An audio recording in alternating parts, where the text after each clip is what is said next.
আজকে সকাল থেকে বৃষ্টি হচ্ছিল আর বিকালের দিকে বৃষ্টিটা থামতেই ভাবলাম বাইরে থেকে একটু ঘুরে আসি। বিশেষ করে আমাদের সোনাই বাইরে যায় বলে খুবই লাফাচ্ছে, ঘরে থাকতে তার ভালো লাগে না। তাই ফটাফট আমরা বেরিয়ে চলে এলাম রাস্তায়।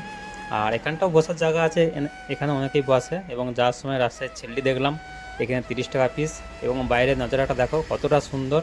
আর এখানটাকে এলে তো সোনাইয়ের দেখতেই নেই খুশির দৌড়াদৌড়ি ফেলে দেয়। আর এখানেই এসে দুটো বন্ধুর সঙ্গে দেখা হয়ে গেল। আর আশপাশটা দেখো, ওই সামনে জায়গাটার নাম ইন্দিরা মার্কেট ছিল, তো ওখানে আমরা আর বসলাম না, আমরা সোজা একটু মাঠের দিকে চলে এলাম, গ্রাউন্ডের দিকে।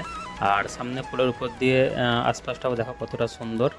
তো আমরা এখন মাঠে চলে এসেছি এবং এখানে অনেক লোক সব খেলাধুলা করছে, বাচ্চারাও খেলছে। আমরাও সামনে বসে পড়লাম, আজকে আর ভিতরে যাইনি, যেহেতু আজকে আসতে একটা দেরি হয়ে গেছে। আর শোনাই তো মাঠকে যায় বলে একটু খেলাধুলা করবে বলে মনটা খারাপ, তাই চুপ করে বসে আছে। তো সেখানে কিছুক্ষণ বসে আমরা চলে এলাম বাড়ির দিকে। এখন আমাদের এখানে দেখো এখনও কাঁচা আম বিক্রি হচ্ছে। আর ঠিক আছে বন্ধুরা, কেমন লাগলো ভালোটা অবশ্যই কমেন্টে জানাবে। Thank you.